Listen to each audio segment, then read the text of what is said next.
Oh man, what we got here? So this is the LG Optimus L3 E400. This phone was released back in 2012. It came with Android 2.3.6, which as you guys know, it's pretty much an e-waste version of Android. And of course, this phone came with 1GB of storage, which is far better than the storage it came on the HTC Wildfire or Wildfire S. And of course, it has 384MB of RAM, which is not a lot to be honest. A funny thing about this phone is about the camera. So remember the 5MP camera the HTC Wildfire or Wildfire S had? Well, this one is way worse. Instead of 5MP, it's literally 3.15MP, which is really not a lot. I mean, this phone has a much crappier camera than on the HTC Wildfire, which is kinda embarrassing to think about. And as the aesthetics, we have a home button, back button, and more button, and the LG logo, the earpiece speaker, camera which is very crappy, the LG logo, and the back cover. That's all about this phone. I guess it's time to turn it on and check it out for real. Okay, it started to vibrate, and here we have the LG logo.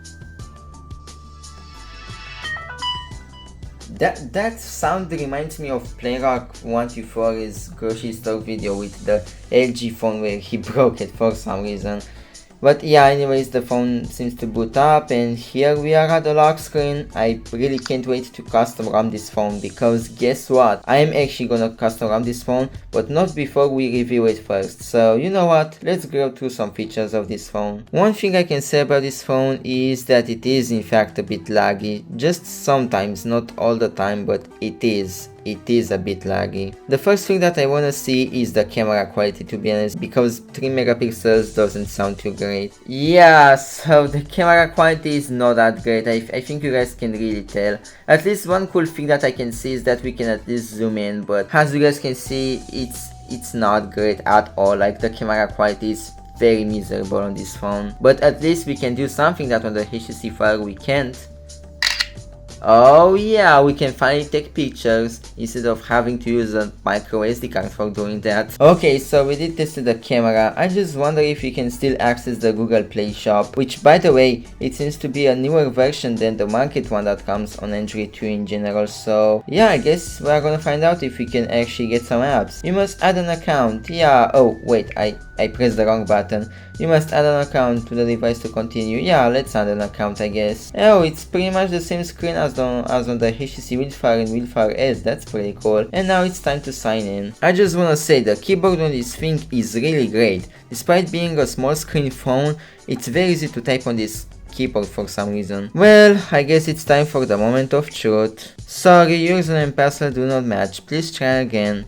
Well, that was something to expect. Let's see if YouTube actually works on this phone. There was a problem, and yeah, it's not really working. You know what, since those things don't work at all, let's at least try the browser. I do wonder if the carrier will load here. It seems to be Vodafone, and literally its own carrier website doesn't even work, so that's a great sign. Let's see if Google works on this thing. It probably does, because otherwise the internet wouldn't work on it in the first place. Here we are on Google. Let's try to go on YouTube. Alright, let's see if it's gonna work. And yeah, we need Android 4 for this thing. What a shame. Let's see if Wikipedia works on it. You know, for the nerds. And yeah, it's not really working. Well, since we tested the internet and some apps, I guess it's time to check some games as well. Which one do you guys wanna try? I guess I'm gonna go with Geometry Dash, because why not? Oh, okay, I think we're getting in the game actually. Yo, this is so low resolution.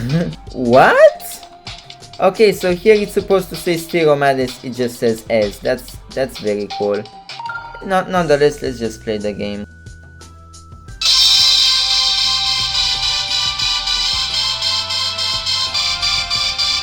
Oh, bro, I just wanted to get a third coin, but you know, this game's graphics is so bad on this phone that those things kept disappearing, and I literally hit a spike, but nonetheless, that was some fun gameplay. Alright, now it's time for Flappy Bird. Alright, let's hope this thing is more playable than on the HTC Wildfire or Wildfire S. Yeah, it seems like we have no lag at all. This game actually works flawlessly. Maybe because this phone has a GPU after all, unlike the HTC Wildfire. Well, that was fun. Well, as a conclusion, is this phone worth it in 2025? The answer is yes if you wanna switch to a dumb phone, otherwise it's not, because you can't do much on it other than texting, calling people and using old games, and that's pretty much all you can do on this phone. Other than that, it's pretty much useless. Well, thanks for watching this video. In the next episode I'm gonna try to custom RAM these things, so thanks once again for watching and see you guys next time in the custom ramming video of this phone. Bye bye.